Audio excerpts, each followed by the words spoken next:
오늘 함께 하실 하나님 말씀은 고린도 후서입니다. 고린도 후서 13장 11절에서 14절 말씀입니다.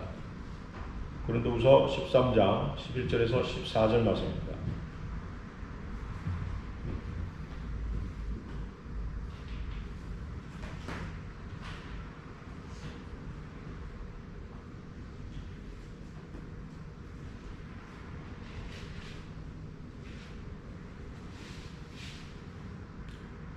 고린도후서 13장 11절에서 14절 말씀 제가 받들어 읽겠습니다. 형제들아, 마지막으로 말하노니 기뻐하라, 온전하게 되라, 위로를 받으라, 한 마음을 품으라, 평안히 지내라. 그러면 사랑과 화평의 하나님께서 너희와 함께 계시리라. 거룩한 입맞춤으로 서로 문안하라. 모든 성도가 너희에게 문안하노라. 주 예수 그리스도의 은혜와 하나님의 사랑과 성령의 교제가 너희 모두와 함께 있을지어다. 아멘. 고린도 후서는 바울 사도의 자서전과도 같은 그런 서신서입니다. 바울 사도의 생애와 인간적인 모습이 잘 묘사되어 있는 그런 서신서입니다. 바울은 본문에서 작별 인사를 하고 있습니다. 이때까지 강하게 질책하던 바울의 어조와는 다르게 고린도 성도들에 대한 그의 따뜻한 애정이 잘 표현되어 있습니다. 위로와 함께 자신의 바램을 부드러운 어조로 전달하고 있는 것입니다. 우리는 본문을 통해서 엄한 책망 속에서도 성도들에 대한 따뜻한 마음과 위로를 잊지 않는 바울의 세심한 배려와 그리스도 안에 형제를 엿볼 수 있게 합니다. 오늘 설교의 제목은 바울 사도의 마지막 권면이 되겠습니다. 본문에 나와 있는 대로 기뻐하라, 온전하게 되라, 위로를 받으라, 한 마음을 품으라, 평안히 지내라를 소제목으로 해서 설교를 진행하도록 하겠습니다. 바울 사도의 마지막 권면, 첫 번째는 기뻐하라입니다. 여러분들 빌립보서 3장 1절 보십시오. 빌립보서 3장 1절입니다.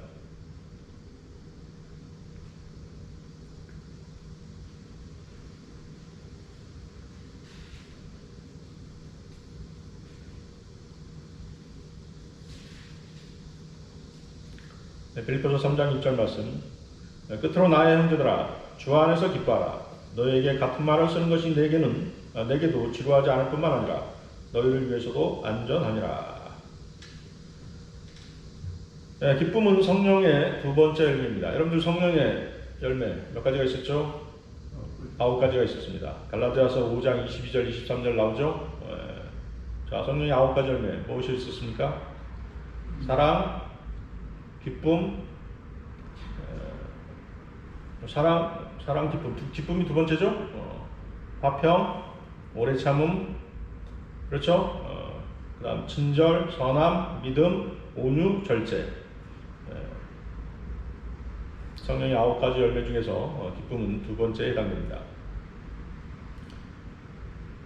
교회 예배 시간은 경건해야 되기 때문에 엄숙하면서 조금은 딱딱한 면도 없지 않아 있습니다.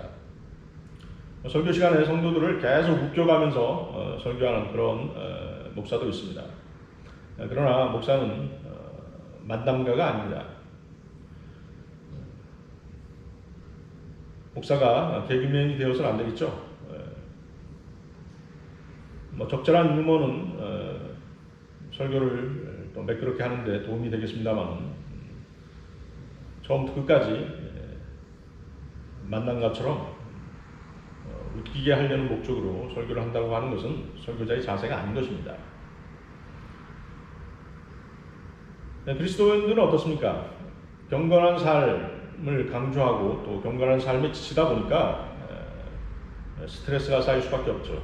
그러다 보니까 성도들이 TV 프로나 드라마, 스포츠 또는 예술 공연들을 통해 웃음을 찾고 기쁨을 찾고 감동을 찾으려고 하는 경향이 없지 않아 있습니다. 그러나 그러한 기쁨은 육신적인 기쁨입니다. 여기서 말씀하시는 기쁨은 영적인 기쁨인 것입니다. 우리가 거리에서 설교하고 구령할 때도 세상 사람들에게 죄에 대해서, 심판에 대해서 얘기를 하다 보면 심각해질 수밖에 없습니다. 우스갯소리로 죄에 대해서, 심판에 대해서, 또 하나님의 다시 오심에 대해서 얘기할 수는 없지 않겠습니까? 불타는 지옥과 영원한 형벌이 기쁨을 줄리 만무합니다. 여러분들 베드로전서 1장 8, 9절 보십시오. 베드로전서 1장 8, 9절입니다.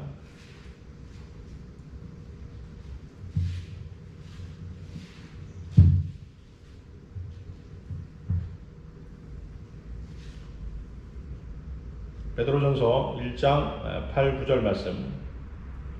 너희가 그를 보지 못하였으나 사랑하며 지금도 그를 보지 못하나 믿고 있으며 또 말할 수 없이 영광으로 가득 찬 기쁨으로 즐거워하나니 이는 너희 믿음의 결과 곧 너희 혼들의 구원을 받음이니라.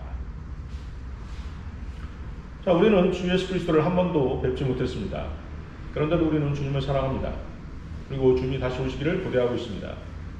우리는 그분을 눈으로 직접 보지는 못했지만 우리 안에 계신 성령님께서 주님을 증거해 주시기에 주님을 믿는 믿음 가운데서 말할 수 없는 영광으로 가득 찬 기쁨으로 즐거워하고 있는 것입니다. 여러분들 그렇게 하고 계십니까? 말할 수 없는 영광으로 가득 찬 기쁨. 사실은 지금 누릴 수 있는 영광, 지금 누릴 수 있는 기쁨이 다는 아니죠. 그렇죠? 주님 오실 때 말할 수 없는 영광으로 가득 찬 기쁨으로 즐거워하게 될 것입니다. 우리가 주 예수 그리스도를 믿었고 그 믿음의 결과 우리의 혼이 구원을 받게 된 것입니다. 구원을 받았다는 것은 앞으로 닥치게 될 세상의 환난과 죄의 심판과 형벌에서 안전하다는 뜻입니다. 영원한 생명이 보장되어 있고 환난 전에 공중으로 들림받는다는 약속과 주님과 같은 몸을 입게 된다는 소망으로 인해 우리는 기뻐하는 것입니다. 그리스도의 기쁨은 잔잔한 기쁨입니다. 조용한 가운데 마음속 기쁨으로서 우러나오는 기쁨인 것입니다. 내가 구원받았고 형제 자매들을 사랑하게 되었고 말씀으로 인해 즐거워하고 기도 응답을 받은 것으로 인해 감사와 기쁨이 있는 것입니다. 따라서 그리스도인의 기쁨은 구원받은 것을 전제로 하는 기쁨이라는 것입니다. 문제는 이러한 기쁨을 지속적으로 가지지 못한다는 것입니다. 그러기에 바울 사도는 데살로니가 전서 5장 16절에서 항상 기뻐하라고 말합니다. 여러분들 항상 기뻐하고 계십니까? 기쁨은 자발적인 감정입니다. 그런데도 불구하고 바울 사도는 이 기쁨을 하나님의 명령으로 권면하고 있는 것입니다. 왜 그럴까요? 이것은 그리스도인은 육신적인 기쁨이 아닌 영적인 기쁨을 추구해야 된다라고 강조하고 있는 것입니다. 신실한 그리스도인의 자세는 육신적인 기쁨, TV라든가 영화, 스포츠 등을 통한 그런 육신적인 기쁨이 아닌 영적인 기쁨을 계속 추구해라 라고 상기시켜주고 있는 것입니다.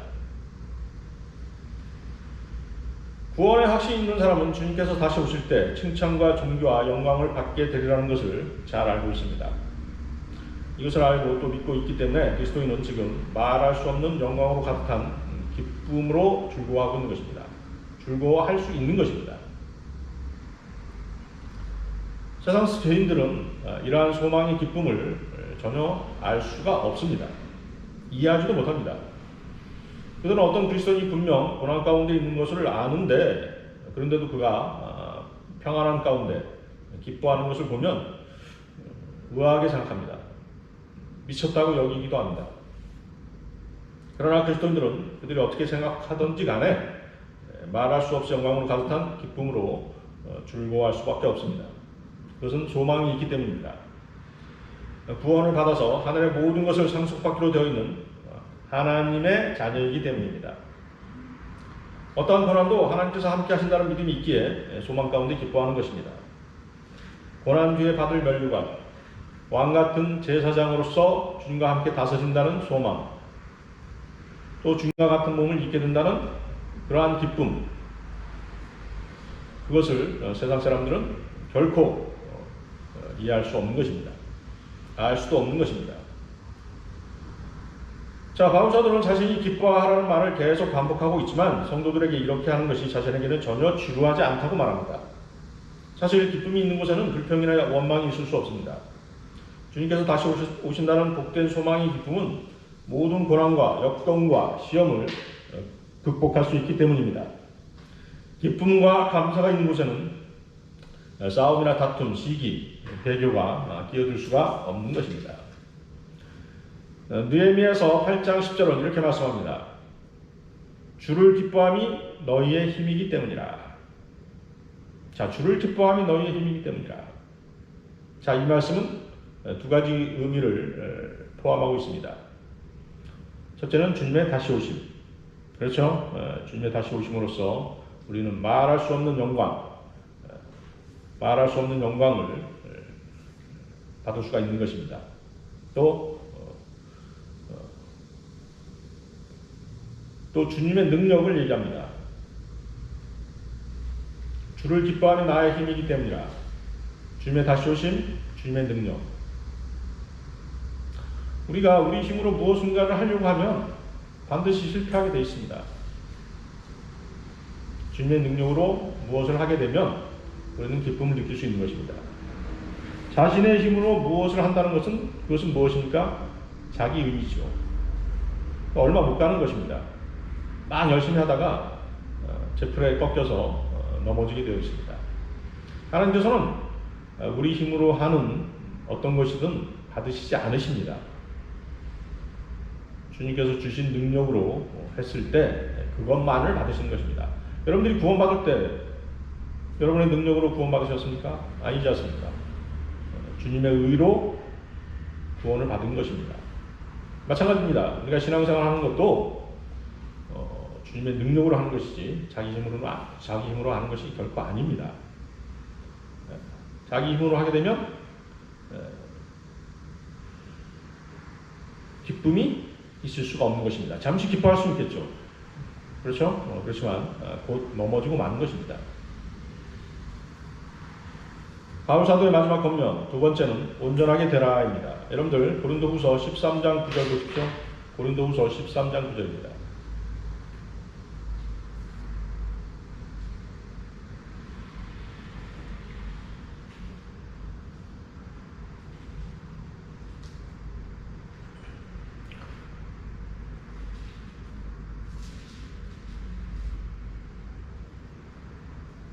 온전하게 되라. 퍼펙션이죠.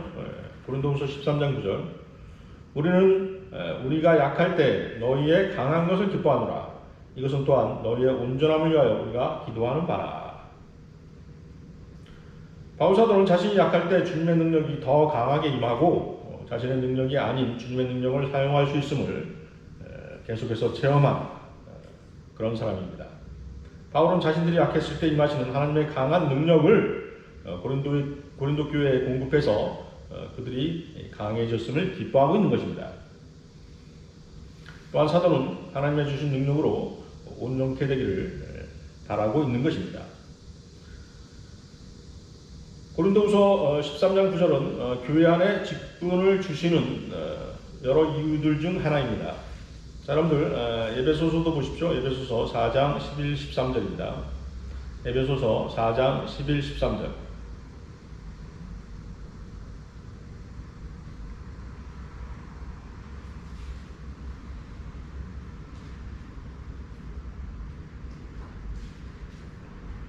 에베소서 4장 11절에서 13절.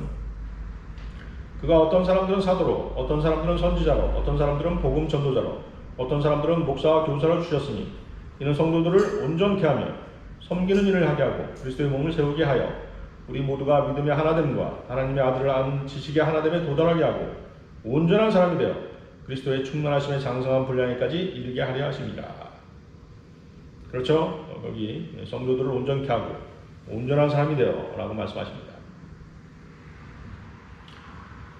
자, 교회 안에 직분을 주신 것 외에 우리를 온전케 하는 것에는 또 무엇이 있겠습니까? 우리를 온전케 하는 것은 첫 번째, 우리는 바른 성경 말씀에 의해서 온전케 되는 것입니다. 여러분들 디모데후서 보십시오. 디모데후서 3장 15절 17절 말씀입니다. 디모데후서 3장 15절 17절 말씀.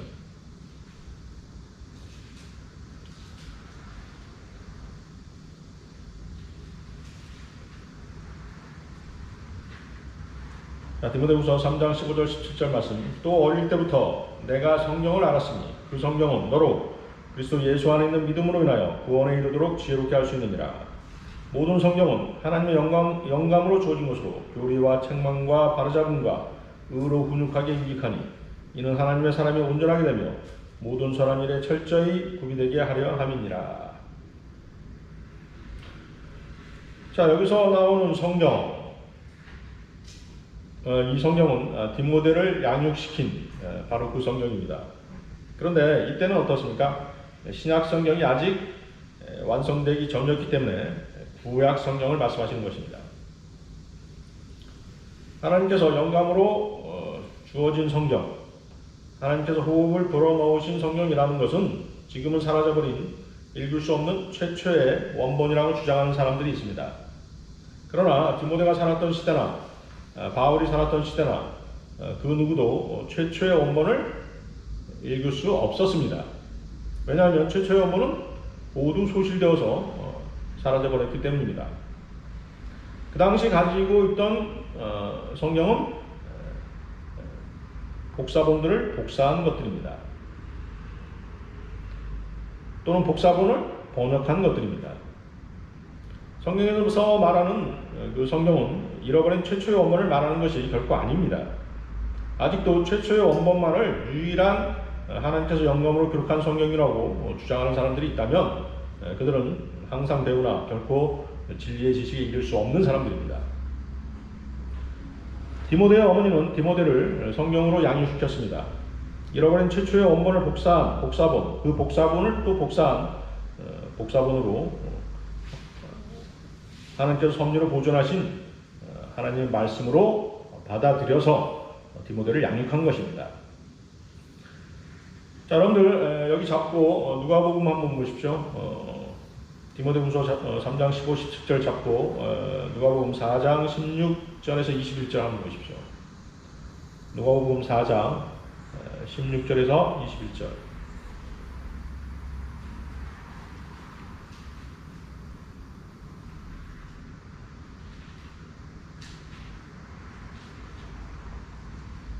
누가복음 4장 16절에서 21절 말씀.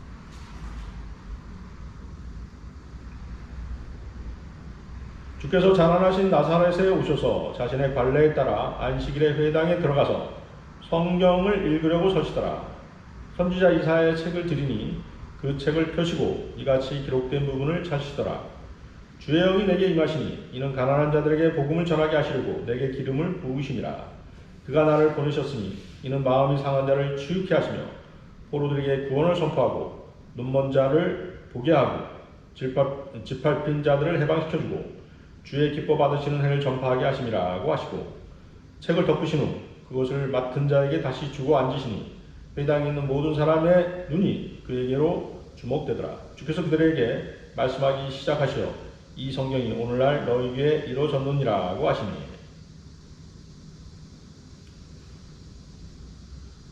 지금 주님께서 회당에서 읽으신 이사야서는 최초의 원본이었습니까?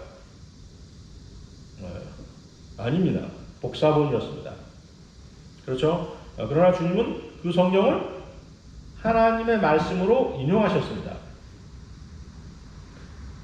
디모데는 이 성경을 읽었습니다. 바울도 이 성경을 읽었습니다. 주님께서도 이 성경을 읽으셨습니다. 우리가 지금 읽고 있는 킹제임스 성경도 원본을 복사한 복사본을 번역한 것입니다. 하나님께서는 이런 복사본도 하나님께서 섭리로 보존하셨기에 하나님의 영감으로 기록하신 것으로 우리는 믿고 읽고 배우는 것입니다.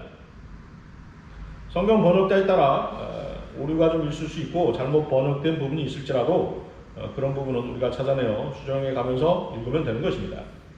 하나님께서는 한 가지 성경만을 쓰셨고 그 바른 성경을 통해서 우리를 온전하게 하시고 계시는 것입니다.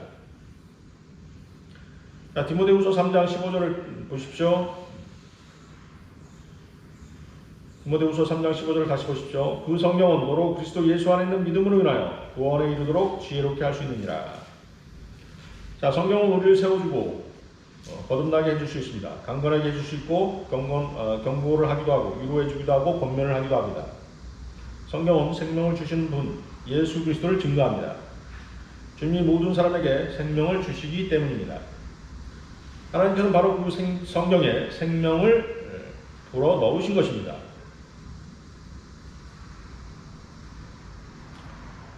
따라서 우리는 이 거룩한 성령을 통해서 거룩하게 되고 온전함으로 나아가는 것입니다.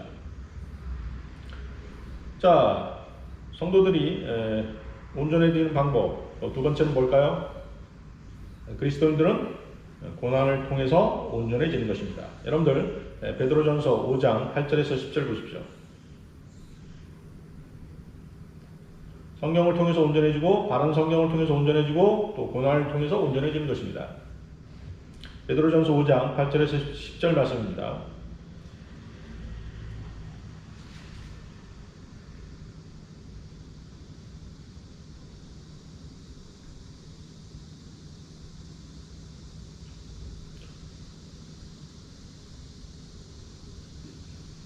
베드로전서 5장 8절 10절 말씀. 정신을 차리고 깨어있으라. 이는 너희의 대적 마귀가 울부짖는 사자처럼 삼킬 자를 찾아 두루 다니기 때문이라. 믿음 안에 굳게 서서 그를 대적하라. 이는 세상에 있는 너희 형제들도 동일한 고난을 당하는 줄을 알미니라. 그러나 모든 은혜의 하나님 곧 그리스도 예수로 인하여 그의 영원한 영광으로 우리를 부르신 분께서 너희가 잠깐 고난을 받은 후에 너희를 온전케 하시고 견고케 하시며 힘을 주시고 확고히 하시느니라.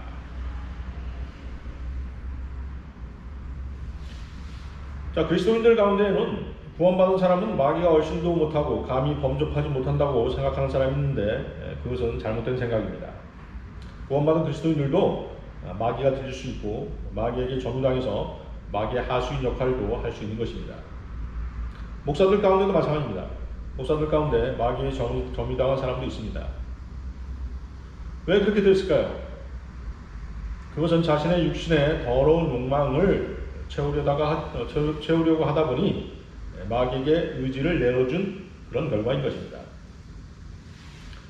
하나님 말씀에 따라 절제하고 말씀에 순종해야 됨에도 불구하고 그렇게 하지 않고 자신의 욕심에 이끌리다 보니 하나님의 말씀과 양심과 자신의 욕망 사이에 극심한 갈등을 겪다가 그것을 견디지 못하고 마귀에게 의지를 맡기고 점유되어 버린 것입니다. 베드로후서 2장 19절 말씀대로 정복당한 자는 정복한 자의 종이 되는 것입니다. 그들은 자신도 모르는 사이에 마귀에게 무릎을 꿇고 더러운 영들이 시키는 대로 움직이게 되는 것입니다. 육신의 욕망을 거부하지 못해 정신을 차리고 깨어 있으라고 하는 말씀을 등한시한 결과입니다. 우리의 대적 마귀는 울부짖는 사자처럼 삼킬 자를 찾아 두루 다니다가 육신이 틈을 보이는 그 기회만을 엿보고 있는 것입니다. 마귀는 여러분들의 약점을 정확하게 알고 있어요. 여러분의 약점이 여러분들 아시지 않습니까? 나는 뭐에 약해 뭐 이런 거 있지 않습니까? 그렇죠? 마귀가 마음만 먹으면 바로 그 부분을 한번 쳐버리면 어떻게 돼요? 바로 넘어지게 되어 있습니다. 그렇죠? 그런 약점을 보이지 않도록 그러니까 자신의 육신의 약점을 보이지 않도록 여러분들은 말씀으로 성령 충만해야 되는 것입니다. 야고보서 4장 7절 말씀을 보면 그러므로 하나님께 복종하라 마귀를 대적하라 그리하면 그가 너희로부터 도망하리라 하고 말씀하십니다. 무엇이 먼저입니까? 마귀를 대적하는 것이 먼저입니까? 아니면 하나님께 복종하는 것이 먼저입니까? 하나님께 복종하는 것이 먼저인 것입니다. 그리고 마귀를 대적하는 것입니다. 그것이 마귀를 대적하는 방법입니다. 자, 여러분들 이제 여기 잡고 베드로전서 잡고 에베소서도 한번 보십시오. 에베소서 6장 1절에서 13절 말씀입니다. 에베소서 6장 11절에서 13절 말씀. 10절에서 13절 말씀이에요. 에베소서 6장 10절에서 13절 말씀입니다.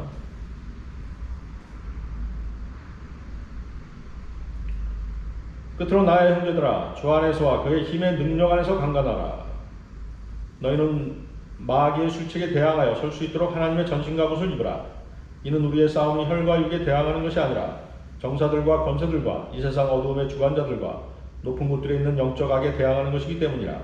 그러므로 너희는 하나님의 전신갑옷을 입으라. 이는 너희가 악한 날에 저항할 수 있으며 또 모든 일을 이루기까지 다 이루기까지 서 있게 하기 위함이니라.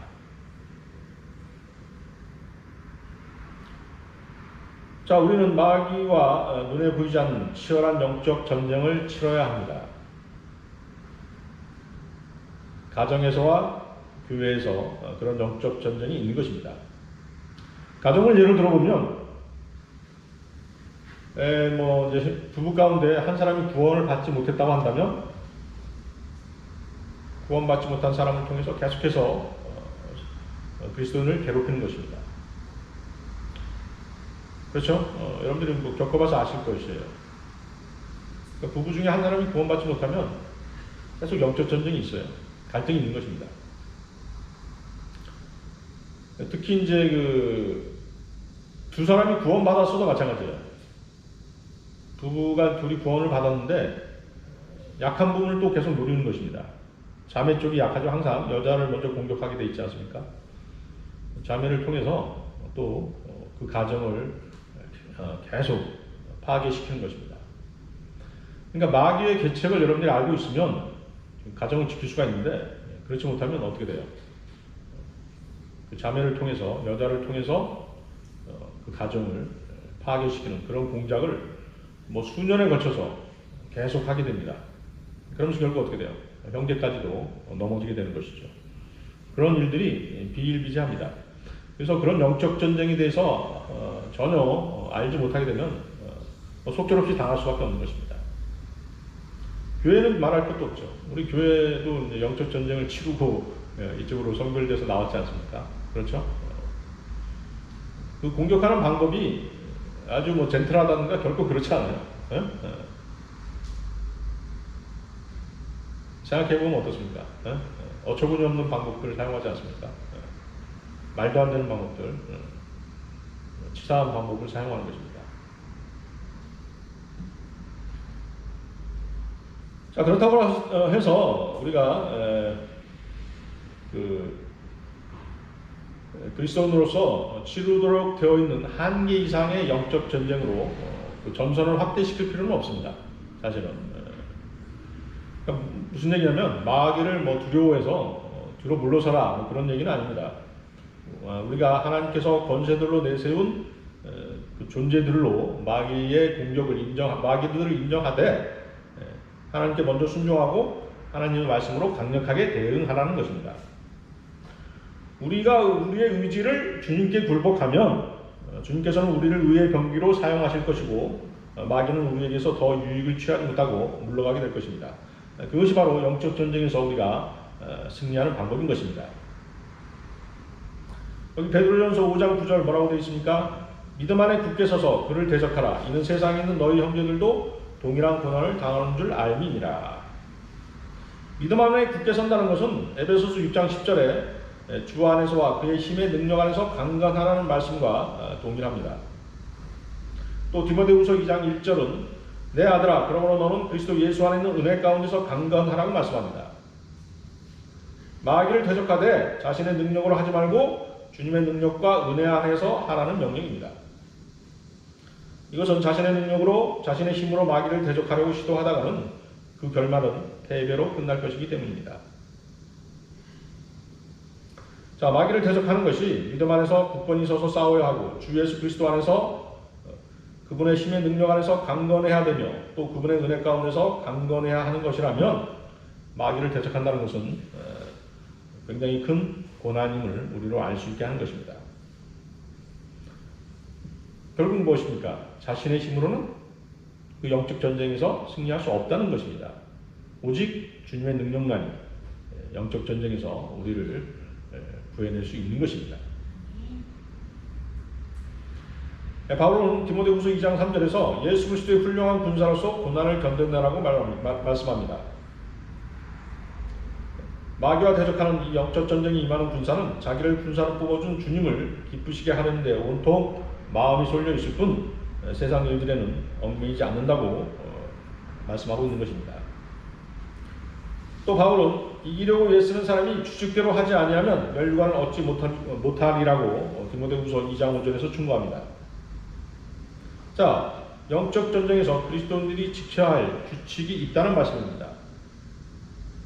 그 규칙은 성경적인 규칙으로서 믿음 안에서와 주 안에서와 그의 힘의 능력 안에서 그리고 그리스도 예수 안에 있는 은혜 가운데서 싸우는 것입니다. 그것이 바로 영적 전쟁에서 또 영적 전쟁에서의 싸움의 규칙인 것입니다. 일종의 뭡니까? 전쟁의 교범입니다. 싸움의 기술입니다.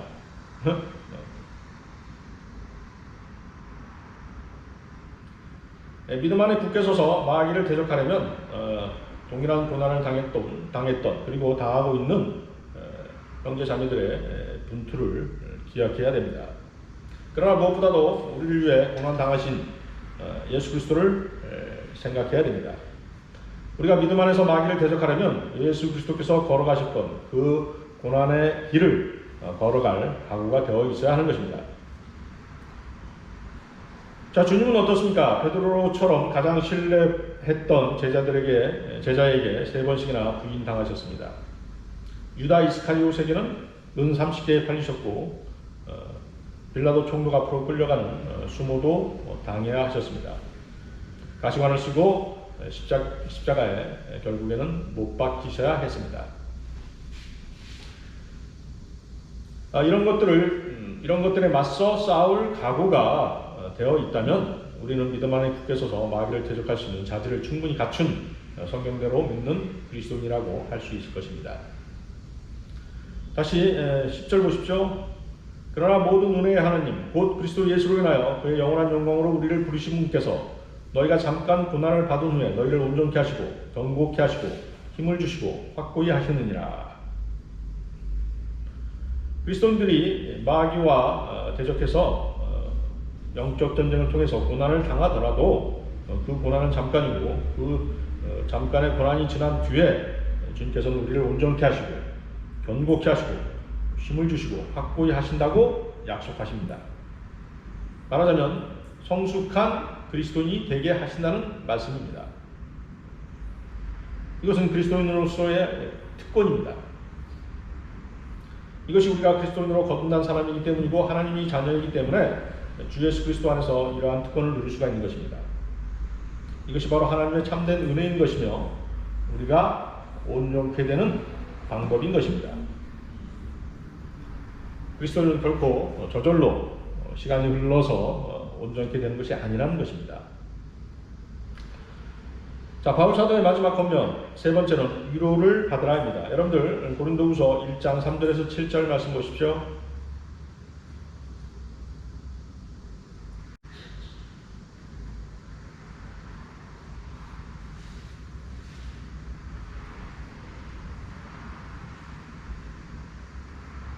고린도후서 1장 3절에서 7절 말씀.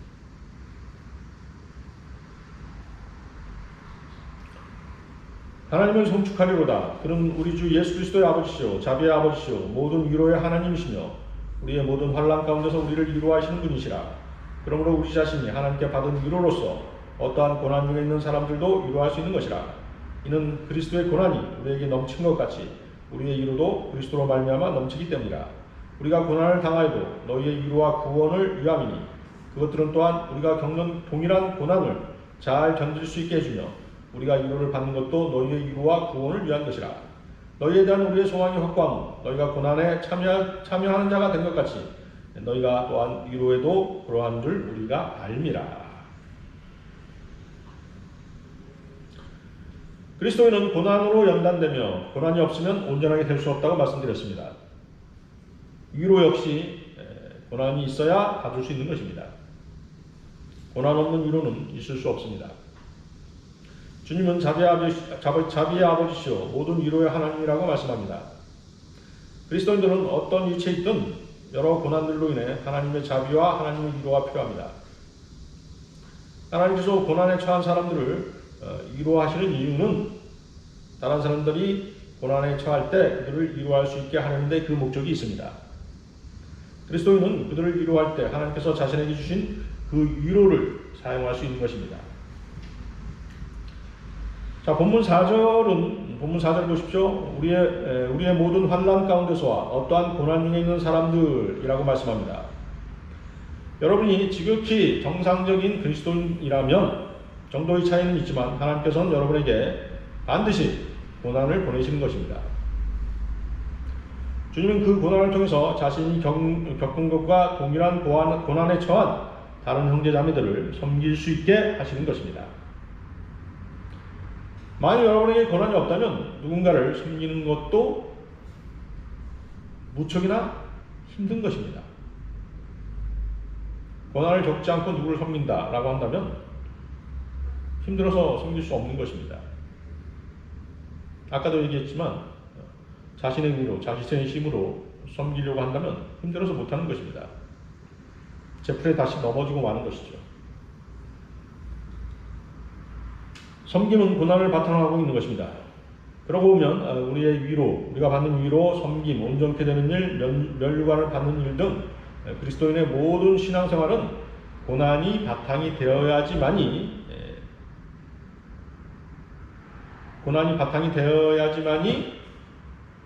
위로도 받을 수 있고 섬길 수도 있고 온전케 될 수도 있고 나중에 그리스도의 심판석에서 면류관도 받을 수 있는 것입니다.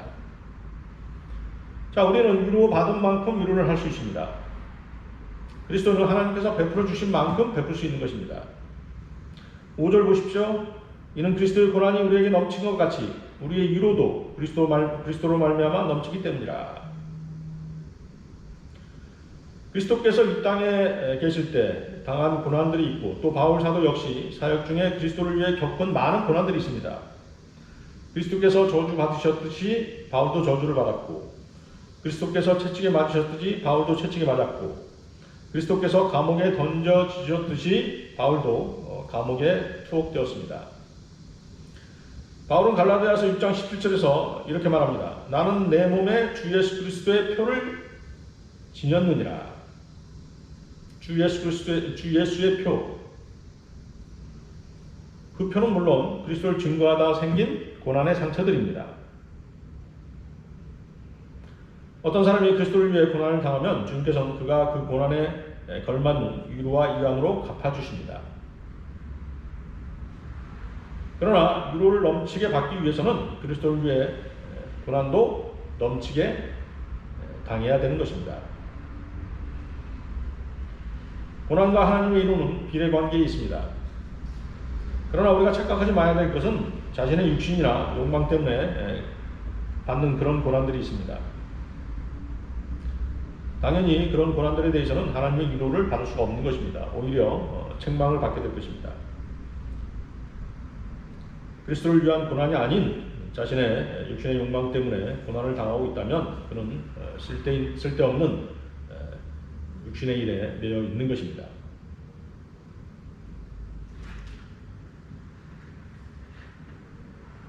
자, 여기 잡고 여러분들 베드로전서 4장 14, 16절 보십시오.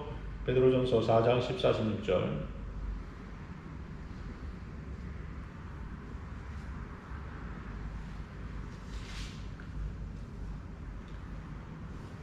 베드로전서 4장 14절에서 16절.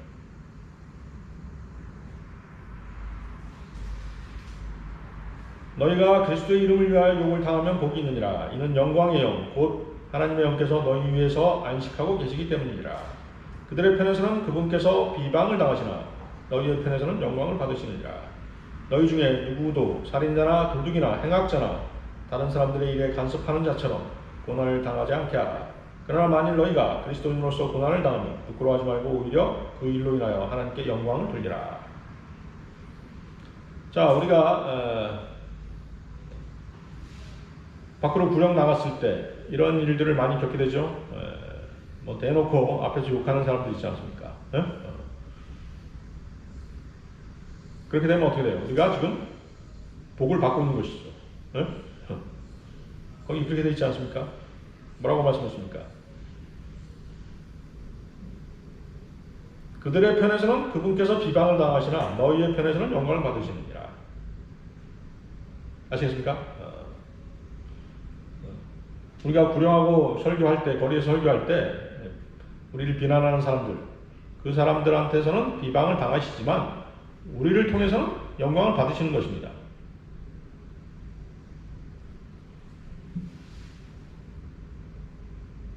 자, 그렇지만 무엇입니까? 자신의 육신의 욕망에 관계된 그 쓸데없는 일로 인해서 고난을 받지 않도록 주의하라고 말씀하고 계신 것입니다.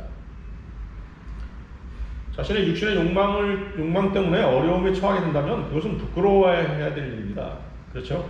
그리스도인이 결코 그런 일들에 연루돼서는 안 될 것입니다. 그것은 죄와 관계가 있는 것이기 때문입니다. 자, 여러분들 고린도후서 1장 6절 다시 보십시오. 우리가 고난을 당하여도 너희의 위로와 구원을 위함이니 그것들은 또한 우리가 겪는 동일한 고난을 잘 견딜 수 있게 해주며 우리가 위로를 받는 것도 너희의 위로와 구원을 위한 것이라. 자, 여기서의 구원은 혼의 구원이 아닙니다. 그렇죠? 잘 보십시오. 혼의 구원이 아니죠. 우리 생활 가운데서의 구원을 말씀하시는 것입니다. 자, 생활 가운데서의 구원이란 무엇이냐면 구원받은 그리스도인들이 당하는 고난, 또 구원받은 이후에 짓는 죄, 생활의 어려움, 믿음에서의 방황, 사역 등에서 얻는 어려움, 그런 것들을 통해서 하나님께서 우리에게 주시는 도우심, 이것이 바로 생활 가운데서의 구원인 것입니다.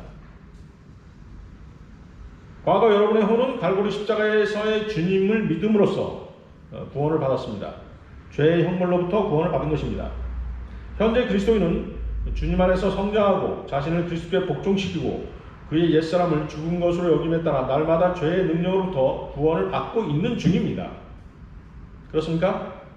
미래에는 휴거될 때 그리스도의 심판성을 거쳐 그의 몸은 주님과 같은 몸을 받을 것이고 그 후 그의 구원이 온전해질 것입니다. 따라서 성도는 과거, 현재, 미래의 세 가지 시제로 구원을 받고 있는 것입니다. 그렇죠?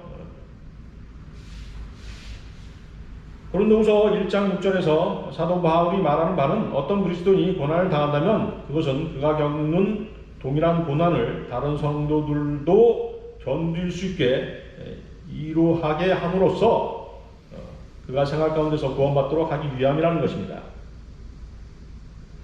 자, 무슨 말이냐면 자신이 고난을 겪었다면 그 고난을 겪은 경험을 다른 성도들에게 전해줄 수 있고 또 고난 받을 때 그 위로를 그 성도에게 그 위로로 그 성도들을 위로할 수 있다는 뜻입니다. 그러니까 고난을 당하지 않았다면 위로할 수 없겠죠?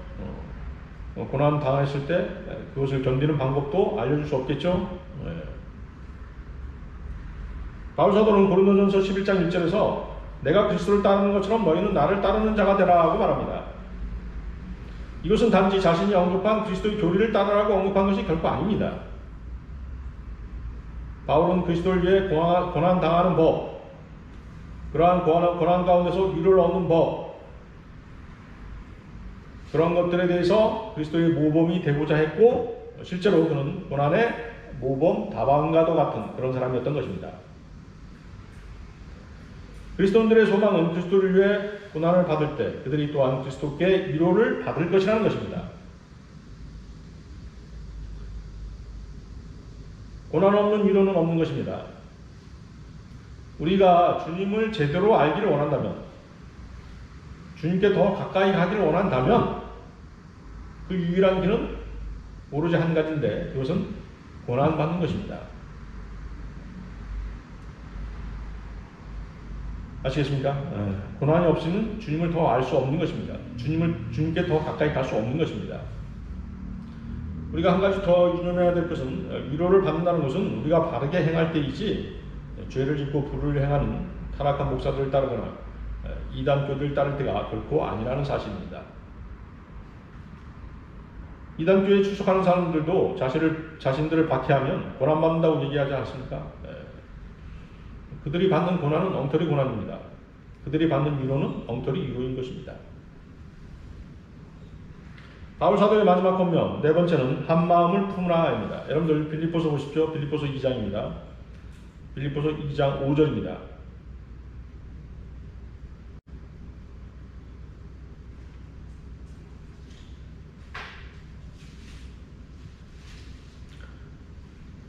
빌립보서 2장 5절 말씀. 너희 안에 이 생각을 품으라. 곧 그리스도 예수 안에도 있는 생각이라. 이 생각, this mind는 단순히 예수 그리스도의 섬김과 순종에 대한 자세를 가리키는 것입니다.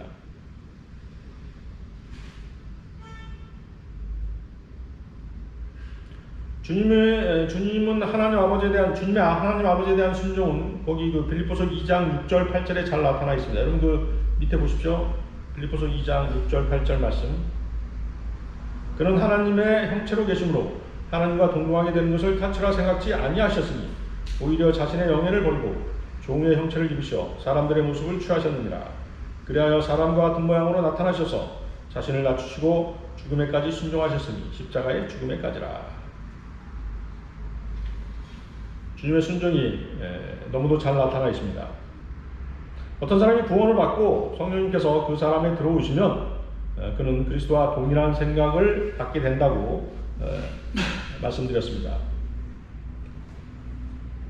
그 사람이 성령님의 인도하심을 받을 때 그는 주님께서 생각하시는 것과 똑같은 생각을 하게 되는데 그 그리스도 예수 안에 있는 여러 생각 중에 여기에 나와 있는 것은 무엇입니까? 섬김과 순종이 나와 있는 것입니다. 주님께서는 하나님 아버지에 대한 순종과 제자들에 대한 섬김의 본을 우리에게 보여주셨습니다. 자, 그런데 우리는 성경 말씀대로 그리스도의 생각을 갖고 있으면서도 그리스도의 생각을 사용해서 그리스도의 생각대로 행하지 않는다는데 그 문제가 있습니다. 왜 그럴까요? 그것은 우리에게 아직 처리되지 않는 육신이 있기 때문입니다. 하나님께서 주신 생각을 행동으로 나타내어 입증할 수 없다면 아무 소용이 없을 것입니다. 그렇게 모든 그리스도인은 그리스도의 생각을 갖고 그 생각대로 행할 수 있게 해달라고 기도하지 않으면 안 되는 것입니다. 섬김과 순종 이외에 그리스도 안에 있는 생각들에 대해서 빌립보서 2장 1절에서 4절에 잘 나타나 있습니다. 여러분들도 빌립보서 2장 1절 4절 말씀 보십시오.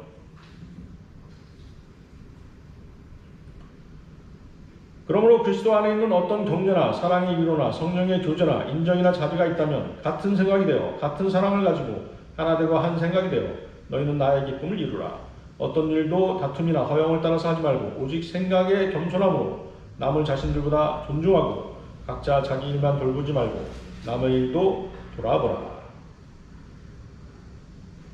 자, 섬기는 데 있어서의 겸손을 말씀하고 계십니다. 그리스도처럼 낮아진 상태로 섬기라는 것입니다. 주님은 십자가의 죽음에 이르기까지 낮아지셨습니다. 자, 2절을 보십시오. 2절은 빌립보인들이 그리스도의 격려와 위로를 경험했다면 그들은 연합해서 하나가 될 수 있음을 보여주고 있습니다. 같이 고난을 당하고 핍박과 불의에 대항해서 분리되고 성별했다면 이것으로 인해 그리스도 안에서 진리를 위해 하나가 되었음을 체험할 수 있는 것입니다. 동일한 고난을 받았기에 위로도 같이 받았을 것이고 그리스도로부터 사랑과 자비를 받으며 성령을 통한 그분과의 교제는 같은 사랑을 갖고 하나 되고 한 생각이 될 수 있게 한다고 본문은 말씀하고 있는 것입니다. 자, 3절을 다시 보십시오. 어떤 일도 다툼이나 허영을 따라서 하지 말고 오직 생각의 겸손함으로 남을 자신들보다 존중하고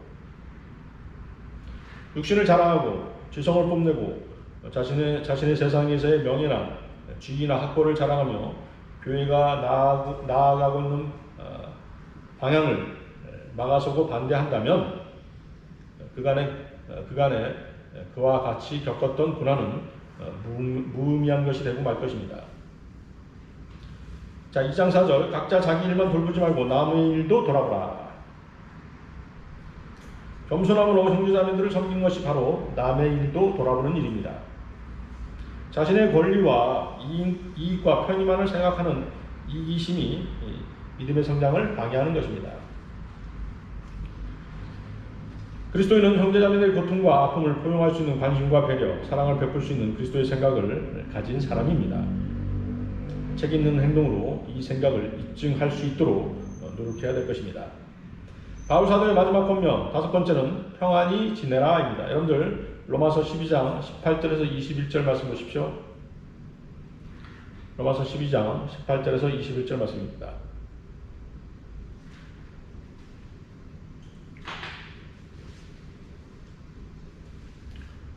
로마서 12장 18절에서 21절 말씀 찾으셨습니까?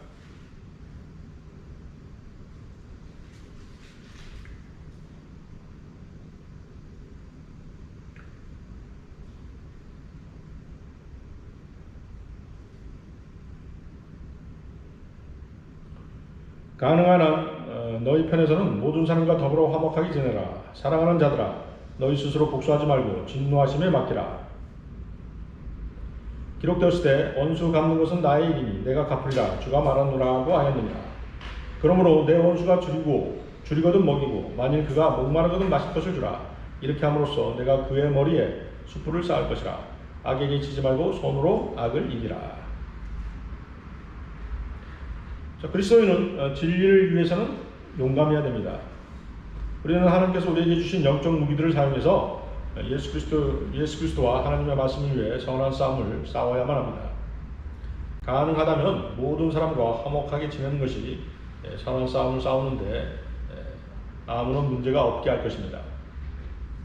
자, 이 말씀이 쓰여진 이유는 모든 사람과 화목하게 지내는 것이 불가능한 경우가 있기 때문입니다.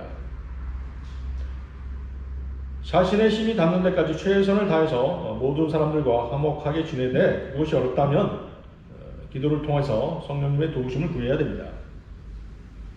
그러면 주님께서 처리해 주실 것입니다. 이것이 최상의 해결책이지만 같이 나서서 언쟁을 하고 그 사람과 다투게 되면 혼란만 가중시킬 뿐입니다.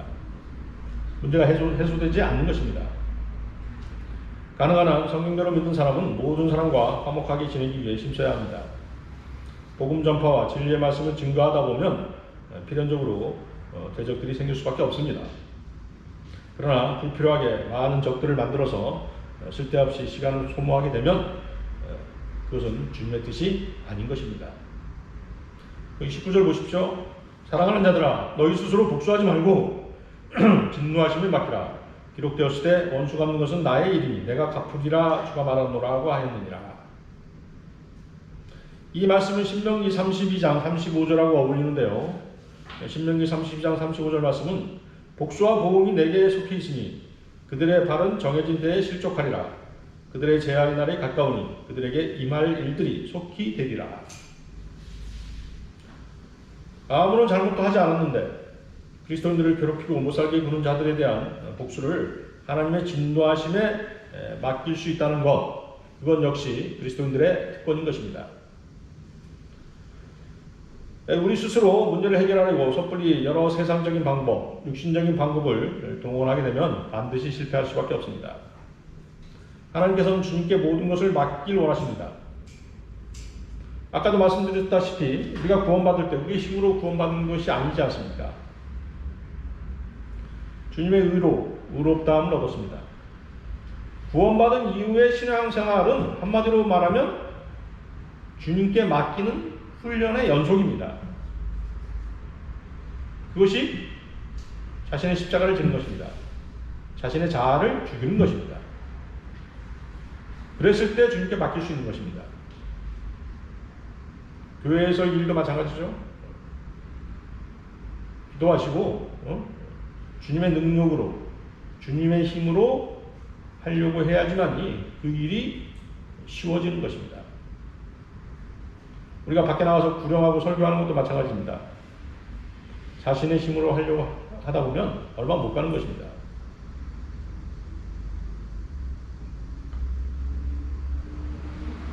자, 주님께 맡기는 훈련. 여러 모양, 여러 인물들이 등장하고 여러 상황들, 말씀이 바뀌지만은 그 뼈대는 바뀌지 않습니다. 주님께 맡기라.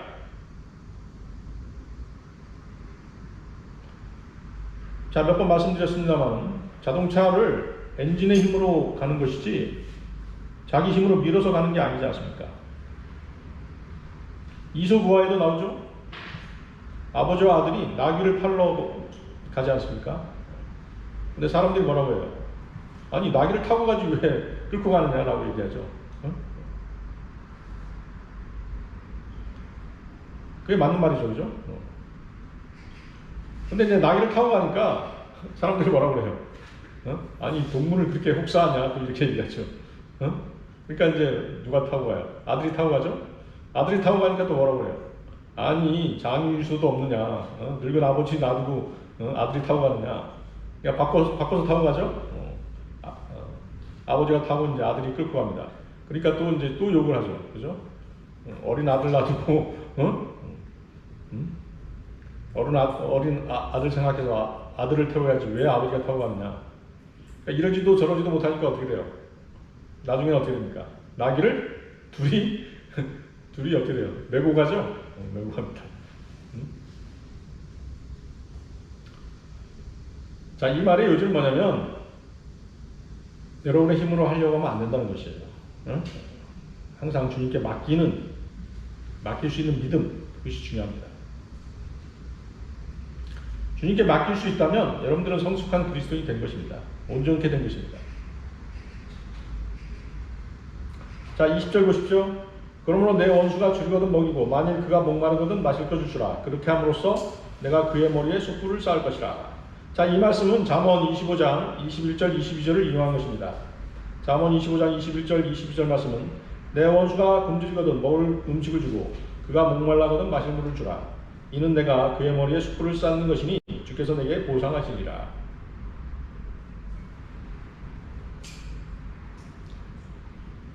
자, 이 말씀은 성도들을 핍박한 자들이 지옥에 가서 받게 될 가장 가혹한 형벌과 관계가 있습니다. 죄인들은 모두 지옥에 가서 고통을 겪게 되지만 그 중에서도 그리스도인들을 박해한 자들은 가장 가혹한 형벌로 다스려진다는 것이 성경 말씀입니다. 시편 140편 9절 10절 말씀을 보면 나를 에워싼 자들의 머리에 관하여는 그들 입술의 해악으로 그것들을 덮게 하소서. 불붙는 숯불이 그들 위에 떨어지게 하시고 그들로 불 속 깊은 구덩이에 던져져서 다시 일어나지 못하게 하소서 라는 그런 기도가 있습니다. 이 시편 구절은 누군가 성도들을 핍박한 자들에 대한 형벌을 언급한 것입니다. 머리에 숯불을 쌓는 형벌, 이것은 하나님께서만이 내릴 수 있는 형벌입니다. 사람이 할 수 있는 형벌은 아니죠. 물론 고대에 그런 형벌이 있었다고 그래요. 철판에다가 숯불을 가득 올려서 그것을 사람 머리 위에다, 죄인의 머리 위에다가 놓고 고통을 주었다는 그런 형벌 기록이 있긴 합니다. 자, 머리에 숯불을 쌓는 형벌. 머리가 어떻게 되겠어요? 머리가 완전히 익어버리겠죠? 그리스도의 원수는 하나님의 원수입니다. 하나님의 원수는 하나님께서 처리하십니다. 하나님의 원수는 지옥은 물론 지옥 불 속에서도 가장 가혹한 형벌을 받게 될 것입니다. 그렇기 때문에 우리가 복수하는 대신 도리어 내 원수가 죽이거든 먹이고 만일 그가 목마르거든 마실 것을 주라는 말씀대로 행하면 되는 것입니다. 모든 것을 하나님께 맡겨야 되는 것입니다. 그래야 그 원수의 악행이 더욱더 부각될 것입니다. 성경에서 원수라는 말은 구원받지 못한 자들을 말하는 것입니다. 구원받지 못한 자들은 누구라도 예외 없이 심판을 받고 지옥에 가게 될 것입니다.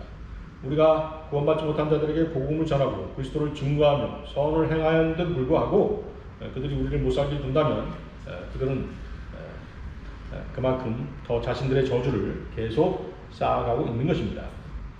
매를 벌고 있는 것입니다. 자, 21절 보십시오. 악에게 치지 말고 선으로 악을 죽이라.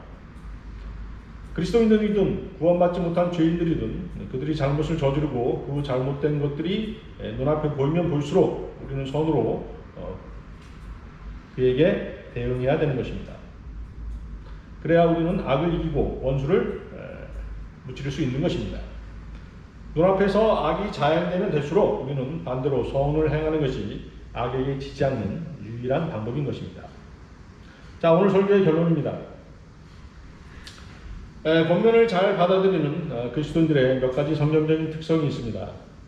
그런 그리스도인이 진실하시고 신실하신 예수 그리스도를 잘 따르는 그리스도인이라고 말할 수 있을 것입니다. 권면을 잘 받아들이는 그리스도인들의 특징, 첫 번째는 자신이 완벽하다고 생각하지 않고 잘못과 약점을 바로 시인합니다. 두 번째, 맹목적인 믿음보다는 하나님의 말씀을 확인하고 수용하는 사람입니다. 그것이 하나님의 말씀이라는 것이 확인되면 바로 여러분들 순종할 수 있으면 되는 것입니다. 순종할 수 있어야 되죠. 그렇죠? 세 번째, 아는 체하고 의로운 체하기보다는 겸손합니다. 그것이 이제 권면을 잘 받아들이는 사람의 특징이죠. 용서를 구할 뿐만 아니라 잘못된 점을 고치고 변화합니다. 그렇죠? 자, 죄를 지었을 때 어떻게 했습니까? 우리는 자백할 수 있는 특권이 있죠? 자백하는 것으로만 끝나면 되지 않지 않습니까? 어떻게 해야 됩니까? 죄를 버려야 되죠. 그렇죠? 그것이 바로 변화되는 것입니다. 다섯 번째, 나보다 남을 낮게 여깁니다. 여섯 번째, 신뢰하라고 요구보다는 신뢰를 쌓습니다. 일곱 번째, 책임을 전가하기보다는 스스로 책임을 질 줄 아는 사람입니다. 여덟 번째, 진실을 최고의 가치로 둡니다. 아홉 번째, 다른 사람을 험담하기보다는 직접 그 사람에게 잘못을 지적합니다. 열 번째, 잘못한 사람의 인격을 모독하기보다는 죄를 버리도록 지적하고 촉구합니다. 11번째, 용서하기를 잘합니다. 12번째, 교회 안에서는 나보다도 우리를 추구합니다. 13번째, 수직적인 권위보다는 형제 자매들과의 대등한 관계를 선호하는 사람. 이런 사람이 권면을 잘 받아들이는 사람의 특징입니다. 다 같이 기도하시겠습니다. 우리의 빛이시며 구원이 되시고 생명의 근원이 되시는 주 하나님 아버지께 이 시간 감사와 찬양과 모든 영광을 돌려드립니다. 오늘 저희들 고린도 교회를 향한 바울의 마지막 권면에 대해서 하나님의 말씀을 나눴습니다. 저희들 오늘 이 말씀을 통하여서 구원받은 기쁨을 잃지 않게 하시고 잃지 않고 주님의 다시 오심에 대한 소망의 기쁨 가운데 살아갈 담력을 얻게 되었습니다. 말씀으로 연단되고 주님의 능력으로 고난을 이기게 하셔서 저희를 온전케 하시며 고난의 때에 주님이 주시는 위로로 저희들을 위로할 수 있는 저희들이 되게 도와주시옵소서. 성령께서 우리에게 넣어주신 그리스도의 생각으로 저희들 하나 되게 하시고 주님이 주시는 평안 가운데서 화목함 가운데서 진리를 전파하는 데 더욱 열심을 낼 수 있는 저희들 되게 하여 주시옵소서. 주님께서는 저희 교회의 형편과 형제 자매들의 형편을 누구보다도 잘 알고 계십니다. 주님을 섬기는 모든 것들을 부족함이 없이 구비케 하셔서 더욱더 열심히 주님을 섬길 수 있도록 도와주시옵소서.